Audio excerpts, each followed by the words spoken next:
우리 군산 동북교회 이렇게 함께 예배드리고 또 말씀을 전할 수 있어서 감사하고 또 고맙습니다.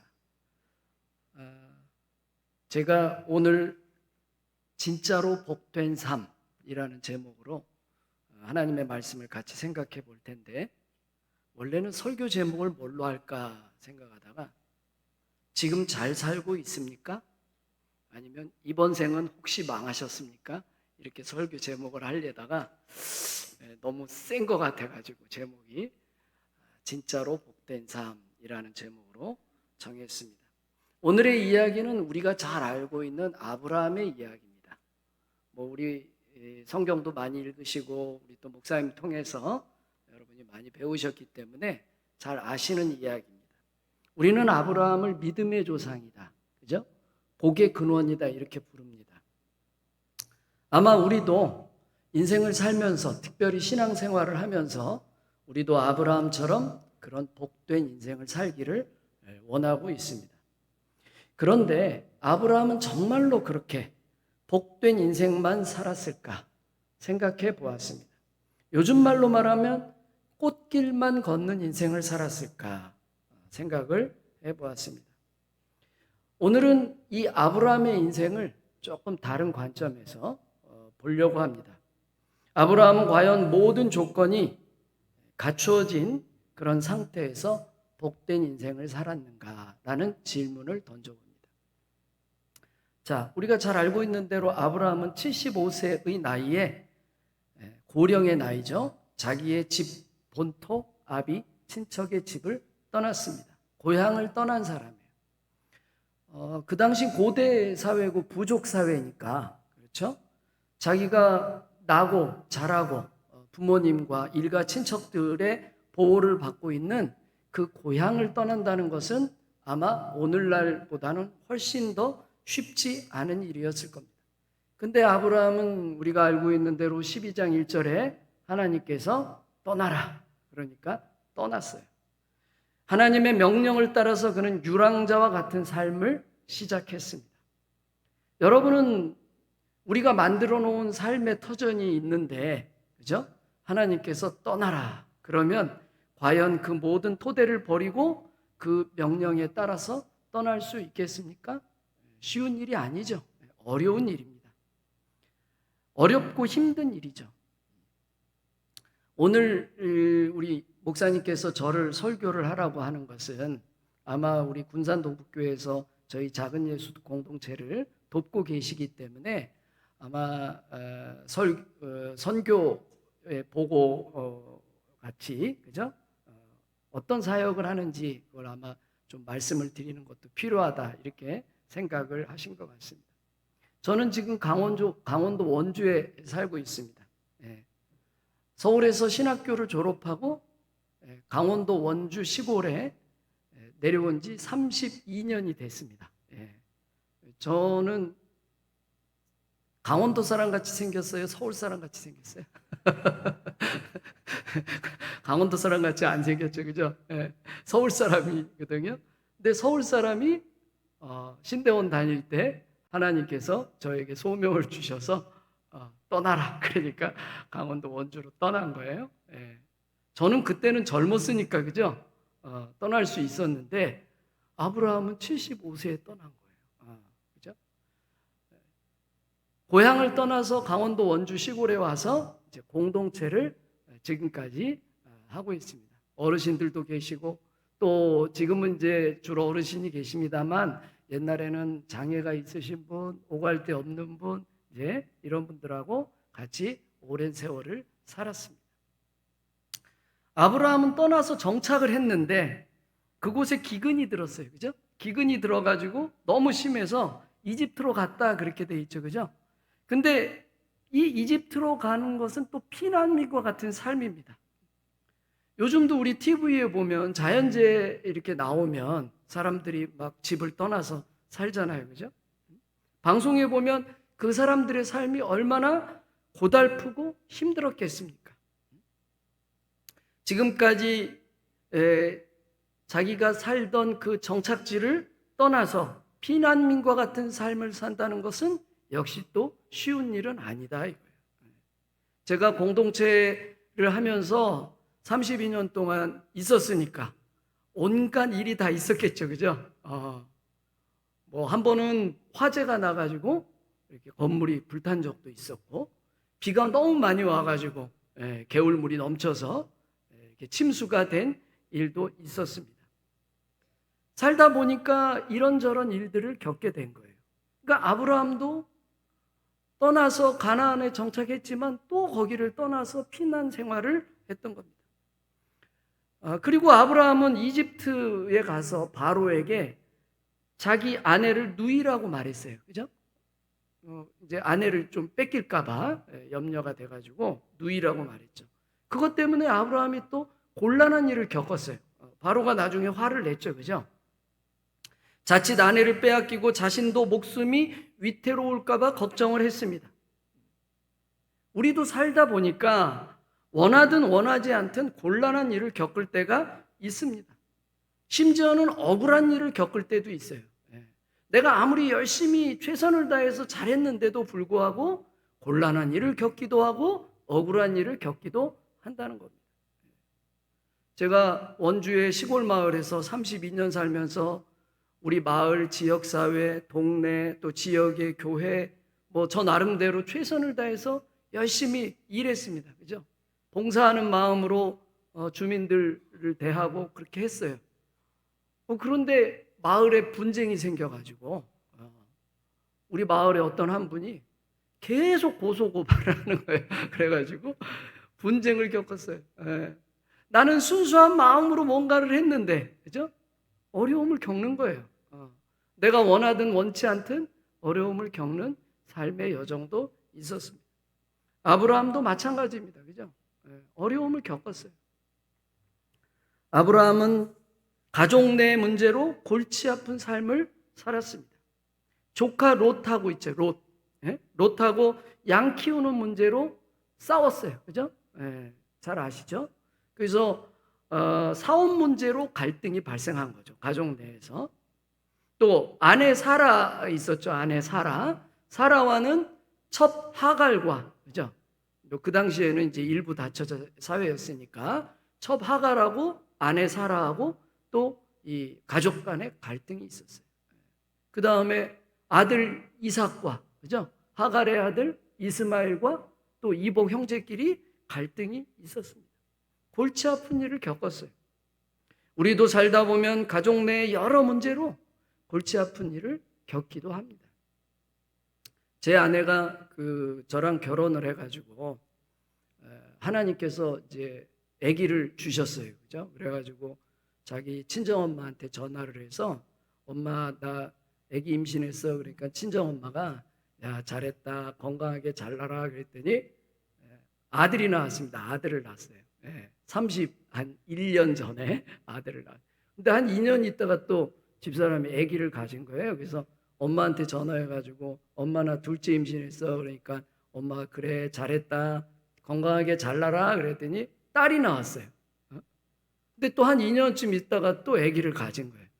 왜 엄마한테 또 전화를 해가지고 엄마 나 셋째 임신했어. 그러니까 친정엄마가 아유 애 키우기 힘든데 어떻게 셋을 가졌냐? 그래도 건강하게 잘 나라.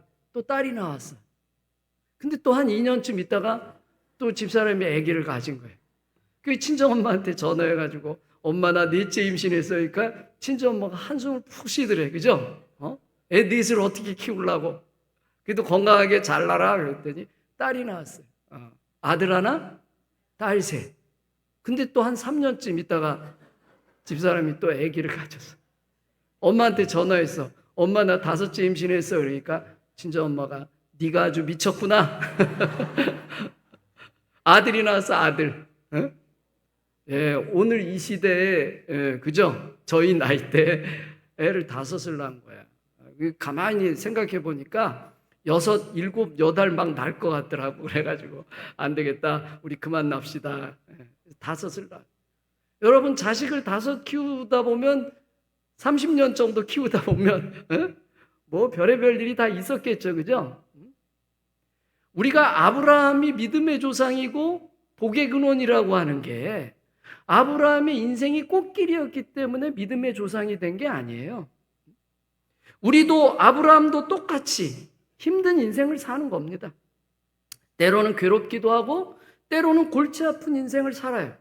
근데 왜 아브라함은 믿음의 조상이 되었고 복의 근원이 되었느냐 하는 거예요. 그 답을 우리가 찾아보자는 거예요. 우리는 아브라함이 큰 부자가 되고 명예를 얻고 자손이 번성하고 좋은 것만 봐. 성경을 볼 때, 그죠? 좋은 것만 보고 그러니까 아브라함이 믿음의 조상이고 복의 근원이다 이렇게 생각하지만 사실은 그렇지 않다는 겁니다. 그가 그런 것 때문에 믿음의 조상이 되고 복의 근원이 된 것이 아닙니다. 하나님이 보시기에 아브라함은 다른 이유를 가지고 있었다는 거예요. 첫 번째는 뭐냐? 13장 4절에 보면 아브라함은 떠돌아다니다가도 어느 곳에 머물든지 항상 제일 먼저 제단을 쌓고 하나님께 예배를 드렸다는 거예요. 네. 어렵고 힘들고 골치 아픈 인생을 살았지만 항상 제일 먼저 뭘 드렸다고요? 예배를 드린 거예요. 제단을 쌓았다는 거예요. 세상의 복잡한 문제 속에서도 항상 제일 먼저 하나님을 생각했습니다. 하나님께서 나를 어떻게 인도하실지 믿고 기다렸다는 거예요. 위기 속에서도 하나님의 음성을 듣고자 기도했다는 거예요. 어려움이 있을 때마다 하나님의 뜻이 있을 것이라는 믿음을 잃지 않았다는 겁니다. 아브라함이 복의 근원이 되고 믿음의 조상이 된 것은 그에게 나타난 조건 때문이 아니에요. 그는 항상 언제나 제일 먼저 하나님을 생각했다는 거예요. 마태복음 6장 33절에 너희는 먼저 그의 나라와 그의 의를 구하라 라고 말씀하고 있습니다. 그죠? 먼저 하나님의 나라와 하나님의 의를 구하는, 하나님의 뜻을 먼저 생각하라는 거예요. 우리도 인생 살다 보면 어려운 일, 힘든 일이 있을 때마다 항상 하나님의 뜻이 어디 있을까를 생각해야 돼요. 모든 일에 있어서 먼저 하나님의 뜻을 생각하고 구하는 자세가 아브라함에게 믿음의 조상이 된 조건이었던 겁니다. 나의 능력과 재능을 먼저 믿어서는 안 됩니다. 어려움이 닥치면 하나님을 원망하는 사람이 있어요. 그죠? 또 어떤 사람은 하나님을 떠나는 사람도 있습니다. 여러분, 어려울수록 더 하나님께 나와야 돼요.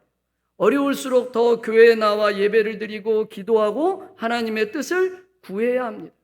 아브라함이 복의 근원이 된 것은 어려움을 안 당해서가 아니라 그 모든 어려움 속에서도 제일 먼저 하나님을 생각했다는 거예요. 그게 아브라함이 복의 근원이 된 첫 번째 조건입니다. 두 번째, 아브라함은 문제가 생겼을 때마다 생각을 바꾸고 다른 관점으로 바라보았습니다. 자, 아까 조카 롯하고 사업 문제로 이제 갈등이 발생했죠. 그죠? 네. 세상 사람들의 관점으로 본다면 내가 좋은 걸 차지해야 되잖아요. 그죠? 세상 사람들은 그거예요. 내가 좋은 걸 차지해야 돼. 근데 그리고 조카에게 안 좋은 걸 줄 수 있어요. 세상 사람들. 하지만 아브라함은 전혀 다른 관점으로 바라보았습니다. 세상을 세상 사람들의 관점으로 본 것이 아니라 하나님의 눈으로 바라보았습니다. 양보와 배려의 마음으로 세상을 바라보았어요. 그래서 성경에 보면 뭐라고 말씀입니까? 조카에게, 롯에게, 네가 좌하면 나는 우할 거고 네가 우하면 나는 좌하리라 그랬잖아요. 그죠? 네가 먼저 좋은 것을 선택하라 이거예요. 우리가 기독교인이 되고 하나님의 자녀가 된다는 건 뭡니까? 그것은 우리가 세상 사람들과 다른 기준으로 세상을 살아야 된다는 거예요. 욕심 많고 남의 것을 빼앗으려는 그런 세상 사람들과 다른 모습을 우리가 하나님 앞에서 보여주어야 합니다. 마태복음 5장 5절에 마음이 온유한 자는 복이 있나니 그들이 땅을 기업으로 받을 것이다. 온유함입니다. 마태복음 11장 29절에 나는 마음이 온유하고 겸손하니 내 멍에를 메고 내게 배우라. 그리하면 너희가 마음의 쉼을 얻으리라 예수님께서 말씀하셨습니다. 아브라함은 나쁜 것을 선택했어도 온유한 마음으로 감사했습니다. 당장은 손해보는 일이라 하더라도 감사했습니다. 아브라함은 모든 것을 선택할 때마다 감사했습니다. 전쟁에서 이기고 돌아오는 길에도 멜기세덱 제사장을 만났죠. 그죠? 그때 욕심을 부려서 자기 것만을 챙기지 아니하고 감사의 예물을 드렸습니다. 남들이 볼 때는 바보 같다고 말할 수 있죠. 세상 사람들이 볼 때는 어리석다고 말할 수 있죠. 그러나 하나님은 오히려 아브라함의 그 마음을 보셨던 것입니다. 아브라함은 오히려 그것을 선택했고 감사했습니다. 그리고 하나님께서 아브라함의 그러한 마음을 보셨다는 거예요. 어느 권사님, 80대 권사님과 집사님 부부가 있었습니다. 근데 이분들의 이제 삶의 내용을 보니까 부부가 다 같이 교회를 다녀. 여자 권사님하고 남편 집사님하고 지방의 중소도시에 아파트도 한 채 있어. 25평짜리. 그 다음에 매월 연금이 나오는데 한 몇 년 전인데 그때 한 160만 원씩 연금이 나왔어요. 자녀들도 큰 부자는 아니지만 결혼을 해서 독립적으로 알아서 잘 살고 있었어요. 나이가 들어서 노화가 왔죠. 이제 늙었으니까. 그렇지만 건강도 그런 대로 움직이는데 큰 지장이 없었습니다. 자, 생각해 보세요. 얼마나 감사한 일이에요. 그죠? 근데 이 권사님 내외가 부부싸움을 자주 해. 근데 부부싸움을 시작하면 50년 전 이야기부터 시작하는 거예요. 50년 전 이야기를 이제 끄집어갖고 와. 50년 전에 어떻게 하고. 그럼 부부싸움을 하면은 그 얘기부터 시작해서 계속 싸우는 거예요. 여러분 50년이 지난 이야기를 지금 끄집어내서 무슨 의미가 있겠어요. 그죠? 하나님께서 지금 우리에게 주신 감사의 조건이 있는데 그 감사의 조건만 생각해도 부족한데 왜 우리는 자꾸 안 좋았던 거, 나빴던 거, 그죠? 지나간 거, 그거를 왜 우리는 집착하는지 모르겠다. 아브라함이, 그죠? 인생을 살면서 겪었었던 그 많은 어려움들만 맨날 생각했다면 그는 믿음의 조상, 복의 근원이 될 수 없었어요. 하나님께서 지금 우리에게 주신 감사의 조건을 바라보았다는 것. 관점을 바꿔야 합니다. 감사의 조건을 바라봐요. 하나님이 베풀어 주신 더 많은 것을 찾아야 합니다.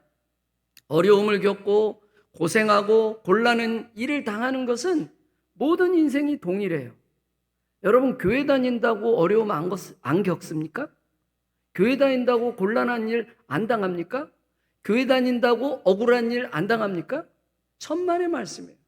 교회에 열심히 다녀도 때로는 어려움을 겪기도 하고 곤란한 일을 겪게 돼 있어요. 그게 인생이에요. 하나님께서 우리에게 주신 인생. 때로는 후회스러운 일이 생기기도 해요. 그러나 그럼에도 불구하고 우리는 감사의 조건을 찾아야 한다는 겁니다. 다니엘서 3장 18절에 다니엘은 어떻게 했습니까? 맹렬히 불타는 풀무불 앞에서도 하나님이 나를 구하지 않으셔도 그리 아니하실지라도 나는 하나님을 믿고 하나님께 감사하겠다고 고백했습니다. 우리가 사는 인생 동일합니다. 무엇이 우리 인생을 복된 인생으로 만드느냐 이거예요. 우리가 큰 부자가 되고 남보다 많은 것을 소유하고 남보다 좋은 것을 차지하는 것을 복된 인생으로 보느냐. 사람들은 그 기준으로만 생각하고 봅니다. 사람들은 외적인 조건만 봅니다. 그러나 하나님은 아브라함의 중심, 즉 그의 마음과 믿음을 보셨다는 거예요. 어려움 속에서도 하나님은 하나님을 먼저 생각하는 그의 믿음을 보셨습니다. 주어진 현실 속에서 만족하고 감사할 줄 아는 그의 마음을 보셨습니다. 욕심을 부리기보다 남을 배려할 줄 아는 그의 태도를 보셨습니다. 하나님은 아브라함을 복의 근원으로 축복하셨다는 것입니다. 이것이 진짜 복된 삶의 포인트라는 거예요. 복된 삶이라는 것은 외적인 조건으로 나타나지 않습니다. 아브라함 삶 속에서 우리가 그 답을 찾아보자는 것입니다. 마지막으로 아브라함의 인생 속에서 하나님의 답이 있었던 것처럼 우리의 인생 속에도 하나님의 답이 있습니다. 여러분의 삶 속에, 여러분의 인생 속에 답이 있습니다. 여러분 각자의 삶 속에서 답을 찾아야 되는, 그 답을 찾기 위해서 우리가 신앙으로 정진해야 되는 것입니다. 사람들한테 제가 뭐 이렇게 만나면, 모르는 사람 처음 만나면 목사입니다 이렇게 얘기를 해요. 제가 목사입니다 이렇게 얘기를 하면 사람들이 제일 먼저 물어보는 게 있어요. 어디서 목회를 합니까? 이렇게 물어봐요. 이제 강원도 원주에서 목회합니다. 그러면 사람들이 두 번째 물어보는 게 있어. 예. 교인이 몇 명입니까? 이렇게 물어봐 사람들은. 예, 궁금. 그러면 제가 교인이 1,500명입니다. 깜짝 놀라죠. 예. 제가 닭을 1,500마리를 한 10년을 키웠거든. 닭을 1,500마리를 10년을 키워. 10년. 우리 이동만 목사님도 여기 이제 군산 동북교회 목회하시는데, 그죠? 저는 닭 목회를 10년 했어요. 닭 목회. 닭 목회가 쉬울 것 같아요? 사람 목회가 쉬울 것 같아요? 닭 목회가 훨씬 쉬워요. 사람 목회가 훨씬 어렵습니다. 닭은 있잖아요. 제가 양계장에 딱 가면 저만 바라봐. 저만 바라본단 말이에요. 그죠? 닭은 제가 양계장에 가가지고 이제 이렇게 사료를 주잖아요. 그러면 막 쫙 몰려 고맙다고. 닭은 매일매일 알을 낳아. 한 개에 500원짜리 알을 낳아. 닭 목회가 훨씬 쉬워요. 이런 얘기 할까 말까 제가 고민했는데, 닭장에 딱 들어가면 이제 수탉이 있어요. 수탉, 암탉이 같이 살거든요. 수탉이 크잖아요, 등치가. 그죠? 여러분들 시골에서 다 키워봤잖아요. 저희가 이제 암탉 12마리에 수탉 1마리 이렇게 이제 키우는데, 그래서 1,500수 안에 수탉인데, 수탉들이 제가 딱 들어가면 이놈들이 막 공격을 한다고. 저를 막 공격을. 그러면 제가 죄송합니다. 닭대가리를 한 대 탁 때려. 그러면 푸다닥 하고 도망가. 교인은 때리면 돼, 안 돼? 교인은 때리면 안 되겠죠, 그죠? 이게 사람 목회가 참 힘든 거, 어려운 거. 이 닭을 10년 동안 제가 1,500마리 닭 목회를 했어요. 제가 닭 목회를 하면서 깨달은 게 있어요. 자, 우리 닭들은 안전한 게사에서 삽니다. 게사. 양계장을 이렇게 져놨어요. 양계장을 한 200평 됩니다. 4동 200평. 그 안에 닭들이 이제 삽니다. 게사 안에서 자유롭게 풀어놉니다. 거기서 놀기도 하고 날라도 다니고 잠도 자고 모래목욕 알죠? 이렇게 닭이 모래목욕도 합니다. 닭들을 산에다가 풀어놓으면 좋은 점도 있죠, 그죠? 산에 풀어놓으면 좋잖아요. 여러분 그거 아세요? 달걀에 번호가 있어, 번호. 1, 2, 3, 4 번호가 있어요. 그 4번 달걀은 뭐냐면 케이지 양계장, 이렇게 한 칸짜리 한 마리씩 들어가요. 그게 4번 달걀. 3번 달걀은 뭐냐면 케이지를 좀 크게 해가지고 여러 마리 해놓은 게 3번 달걀. 2번 달걀은 뭐냐면 양계장을 져놓고 그 안에 닭들을 평사식 게사라고 그래가지고 풀어놓는 거예요. 그게 2번 달걀. 1번 달걀은 뭐냐면 산에 그냥 풀어놓는 거. 1번 달걀. 우리 보통 마트에 가면 달걀 이렇게 보면 그 숫자 끝에 그 숫자가 있어요. 제가 양계한 그 달걀은 2번 달걀이에요. 양계장 안에 풀어놓고 밤에 잠도 자고, 그죠? 근데 1번 달걀은 거의 없어요. 근데 1번 달걀이 좋지. 산에 풀어놓으니까 뭐 벌레도 잡아먹고 좋아요. 그런데 이 위험한 게 있어요. 풀어놓으면 산짐승한테 잡아먹힐 수 있습니다. 그죠? 산에는 들고양이도 있죠, 쪽제비도 있죠, 너구리도 있죠, 그죠? 호시탐탐 노립니다. 제가 양계할 때 그 보면 너구리도 오고 들고양이 다 옵니다. 이제 양계장 안에 있으니까 못 들어오죠. 근데 보니까 교회도 마찬가지예요. 교인도 마찬가지. 우리가 신앙생활을 한다는 것은 교회를 중심으로 신앙생활을 해야 돼요. 그죠? 교회라고 하는 것은 울타리와 같습니다. 내가 이 안에서 건강하게 안전하게 신앙생활할 수 있는 울타리예요. 밖에다가 막 풀러놓으면 좋은 것 같은데 어디 가서 무슨 일을 당할지 모릅니다. 그죠? 요즘 이단이 난리잖아요. 그죠? 우리가 교회라고 하는 이 공동체 안에서 안전하게 신앙생활하는 게 중요하다. 그거를 첫 번째 제가 깨달아요. 두 번째는 우리 닭들은 주인이 주는 엄선된 사료를 먹고 삽니다. 그러니까 우리는 배합사료에다가 톱밥도 섞지, 쌀겨도 섞지, 풀도 그걸 또 발효를 해서 먹입니다. 이런 사료는 닭을 건강하게 하고 면역력을 높입니다. 면역력이 높아야 건강하고 조류독감, AI도 이길 수 있어요. 그죠? 그래서 제가 그 옛날에 CBS 국민일보 이런 데 제가 출연을 했잖아. 닭 전문가라고 그래가지고 그때 AI 한참 유행할 때 제가 방송도 CBS 인터뷰도 나가고 국민일보에 보도도 했어요. 요점은 뭐냐? 닭이 건강하면 병도 이겨낼 수 있다는 거예요. 여러분 신앙도 마찬가지예요. 신앙도. 그죠? 바른 말씀으로 양육을 받아야 됩니다. 목사님을 통해서 교육되는 은혜로운 말씀으로 신앙의 면역력을 높여야 돼요. 그래야 이 세상에서 지치지 않고 병들지 않고 살아갈 수 있다는 것을 깨달았습니다. 닭들은 매일 아침이면 꼬끼요 하고 웁니다. 그죠? 울죠? 저는 양계장에 딱 들어가서 닭들이 구구구구 하고 꼬끼요 하는 소리를 들으면 알아요. 아, 닭들이 건강한지 지금 아픈지. 예. 닭들이 아픈 것도 겪고 건강한 것도 다 봤으니까 소리를 들으면 아는 거예요. 울음소리만 들어도 걔네들이 건강한지 아픈지를 알 수 있습니다. 교회도 마찬가지예요. 여러분들이 예배에 참석하고 기도를 하고 하는 그 소리를 들으면 여러분의 신앙이 건강한지를 알 수 있다는 거예요. 세 번째는 우리 닭들은 암수가 같이 삽니다. 그죠? 같이 살아요. 유정란을 생산합니다. 생명이 살아있는 알에 같이 여럿이 살 때 닭들은 서로를 지켜주는 거예요. 그죠? 네. 그래서 제가 양계장들의 수탉이 저를 공격하는 이유가 있어. 그 암탉을 보호하려고 그러는 거예요. 네. 그래서 닭들이 낳는 알의 이름을 행복란이라고 지었습니다. 우리도 마찬가지입니다. 우리도 더불어서 같이 살아야 합니다.